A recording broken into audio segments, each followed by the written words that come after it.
Discipline को students के अंदर इम्प्लीकेट करने के लिए क्या कुछ आपकी यूनिवर्सिटी के द्वारा किया जा रहा है? देखिए, विश्वविद्यालय में तो डिसिप्लिन के लिए कमेटियां बनी होती हैं फैकल्टी वाइज, और एक विश्वविद्यालय स्तर पर चीफ प्रोक्टर होता है, वो सारी चीज़ों को देखता है, तो वहाँ तो एक सेट है।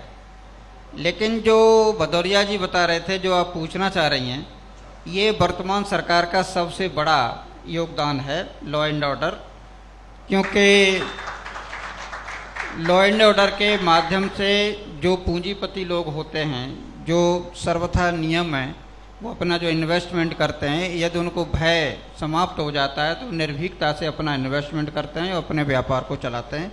तो वर्तमान सरकार का ये बड़ा योगदान है पिछली सरकारों की तुलनात्मक दृष्टिकोण से, कि लॉ एंड ऑर्डर में राजनीतिक हस्तक्षेप कम से कम है। जो इन्होंने बताया वो वास्तविकता है। इसी के साथ जो विकास होता है वो भी दोनों चीज़ों पर डिपेंड करता है। समय परिवर्तनशील होता है। विधायक जी ने बहुत लंबा समय देखा है, मैंने भी अपना बचपन देखा है। हम जब पढ़ा करते थे तो पट्टी पे पढ़ा करते थे, लेकिन आजकल पब्लिक स्कूल में हमारे बच्चे पढ़ते हैं और आगे जा रहे हैं। तो इसी प्रकार से अनुशासन के रहते, चाहे वो परिवार का अनुशासन हो, समाज का अनुशासन हो और आगे जा कर के शहर का अनुशासन हो, अनुशासन रहता है तो निश्चित रूप से सारी चीज़ें ठीक प्रकार से संपन्न हो जाती हैं। तो विश्वविद्यालय स्तर पर तो अनुशासन जो है बनाया हुआ पहले से उसी प्रकार से चलता है, प्रोक्टर्स लोग देखते हैं। तो समाज का अनुशासन और आगे चल कर के शहर का अनुशासन, ये कानून व्यवस्था पर रहता है। हमारे पुलिस के मित्र भाई बैठे हुए हैं सारे लोग, इनके ऊपर सारी चीज़ें आती हैं और राजनीतिक हस्तक्षेप कम होता है तो जब अपनी पूरी शक्ति से अनुशासन को पालन करते हैं और रखते भी हैं, जैसा कि दिख रहा है। बिल्कुल सही कहा आपने। और अब इसी के साथ में असीजा जी से मैं सवाल करूंगी। आप विधायक हैं यहाँ पर, और जब हम काम की बात करते हैं, विकास की बात करते हैं और डेवलपमेंट्स की बात करते हैं, तो कौन से ऐसे वो 5 कार्य होंगे जो आपने यहाँ पर किए जिसकी वजह से आपको खुद को लगा कि ये ज़रूरी थे और बदलाव हुआ है, और कौन से ऐसे वो 5 कार्य होंगे आने वाले समय में जो कि आप चाहोगे कि ये हो और इससे और भी ज़्यादा विकास हो? ये सवाल थोड़ा मुश्किल है, क्योंकि जब समाज गतिशील होता है तो समय समय पर उसकी ज़रूरतें बदलती रहती हैं। तो बहुत शुरुआती समय में जब मेरा पहला नगर पालिका में कार्यकाल था तो यहाँ वाटर लॉगिंग की बहुत समस्या थी। नाले वगैरह पे मकान बने हुए थे,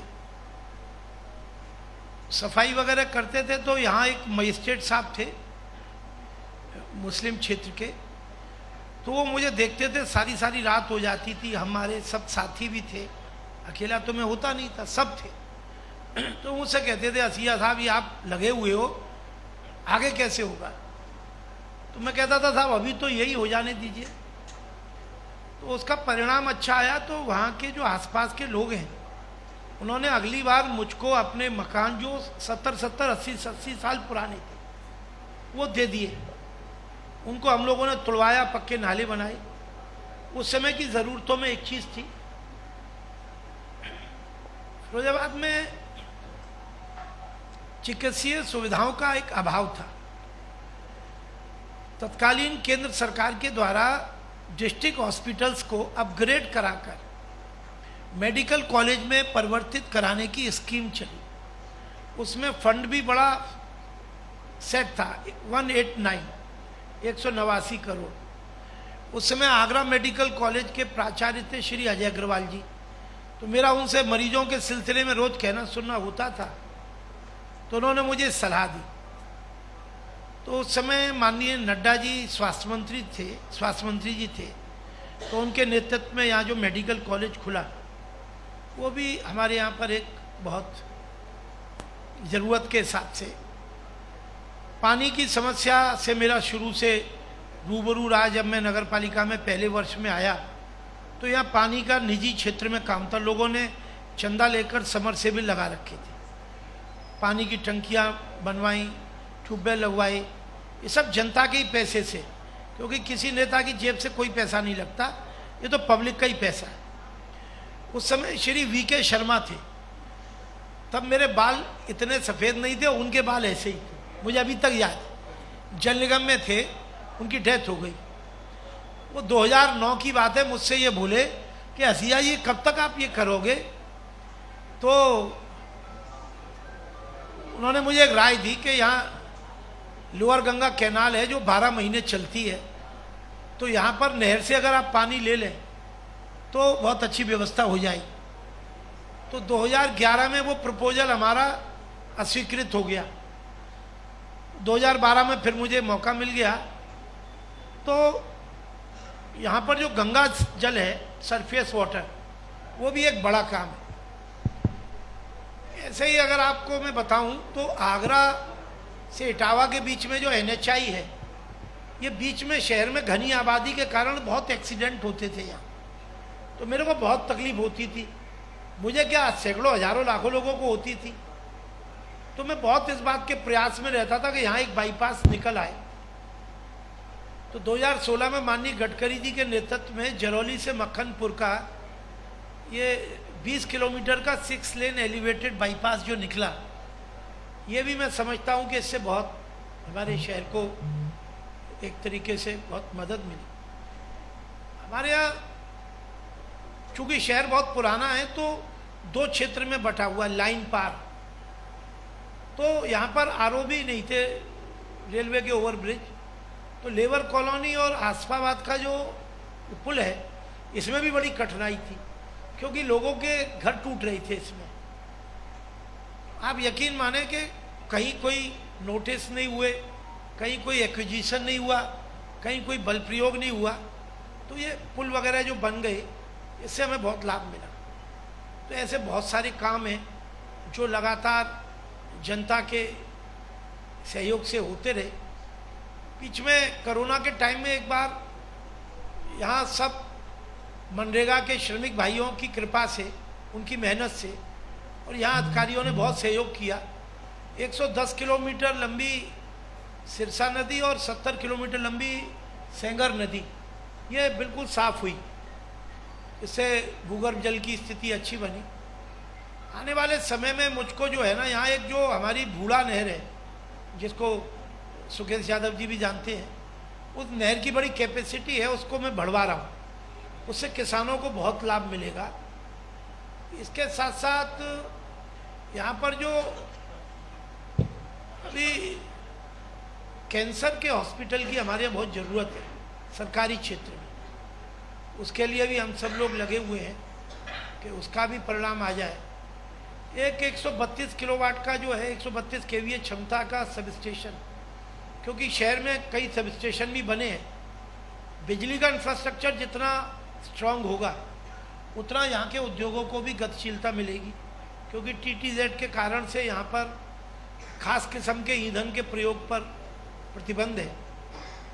यहाँ शिक्षा के क्षेत्र में, निजी क्षेत्र में लोगों ने बहुत काम किया है। शिक्षा के क्षेत्र को और विस्तार मिले।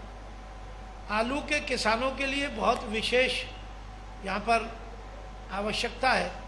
तो ये हमने सरकार के सामने, जो हमारी सरकार बहुत संवेदनशील है, ODOP योजना में जैसे कांच को लिया है, तो कृषि क्षेत्र के भी आलू को ODOP में पार्ट 2 में अगर लिया जाए तो उसके लिए भी आलू के संवर्धन, संरक्षण, उसके क्वालिटी बीज की उसको और बढ़ाना, उसके प्रोडक्ट्स को जैसे चिप्स हैं और बहुत सारी चीज़ें बनती हैं, वो इंफ्रास्ट्रक्चर भी यहाँ बने, ऐसा भी हम सबके ध्यान में है।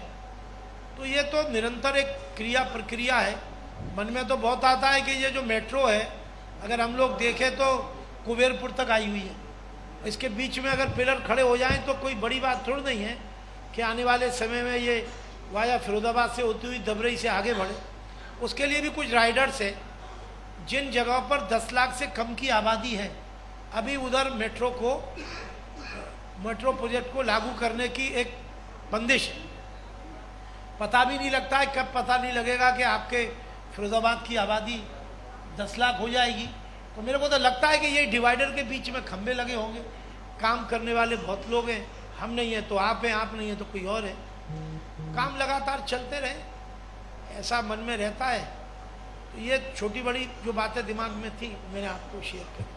काम लगातार चलते रहे, यही एक विजन होता है जो कि आपको एक मिशन के तहत काम करने के लिए प्रेरित करता है, और वो विजन, उस मिशन को आगे बढ़ाने के लिए आपके पास है, जो कि बहुत अच्छी बात है फिरोजाबाद की जनता के लिए। क्योंकि आगे पैनल में हमारे साथ डॉक्टर राधेश्याम कुशवाहा जी लगातार बने हुए हैं, समाज सेवा की आप काम करते आए हैं। उस बीच एक इतिहास रहा होता है, एक व्यक्ति की प्रेरणा होती है हमेशा से। कहाँ से ये प्रेरणा आई और कहाँ से आपने इसकी शुरुआत की, और क्या वो ऑब्जेक्टिव था जो आपके माइंड में सबसे पहले आया जब आपने पहला समाज सेवा का काम किया था और इस फील्ड में आप आते हैं?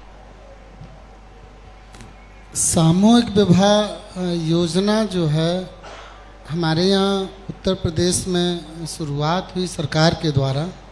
ये अभी गत 5 से 10 वर्षों में हुई है। हमारे मौसाजी थे शीतल सिंह कुशवाहा जी, जो 30 वर्ष पहले से सामूहिक विवाह के कार्यक्रम को यहाँ फिरोजाबाद में करते थे। हम लोग साल में एक बार फिरोजाबाद करते थे और साल में एक बार आगरा में सामूहिक विवाह का कार्यक्रम किया करते थे। उस समय की जो स्थिति थी, हम लोग 5 जोड़े करने में भी बहुत मेहनत करनी पड़ती थी, घर घर जाना पड़ता था, लोगों को ये समझाना पड़ता था कि सामूहिक विवाह से ये लाभ होते हैं।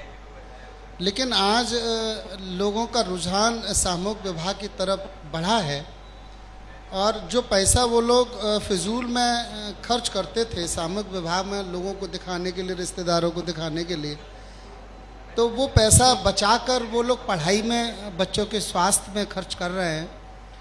तो लगभग 20 से 25 वर्ष पहले से मैं इस कार्य से जुड़ा हूँ। उस समय एंकरिंग किया करता था उस मंच पर, और धीमे धीमे जब उनका स्वास्थ्य ठीक नहीं रहा तो उन्होंने ये सारी जिम्मेदारियाँ मुझे दी। इसके साथ साथ हमारे यहाँ फिरोजाबाद में एक उद्योगपति रहे बालकृष्ण गुप्त जी, जिनके साथ लगातार मेरा बैठना उठना होता था।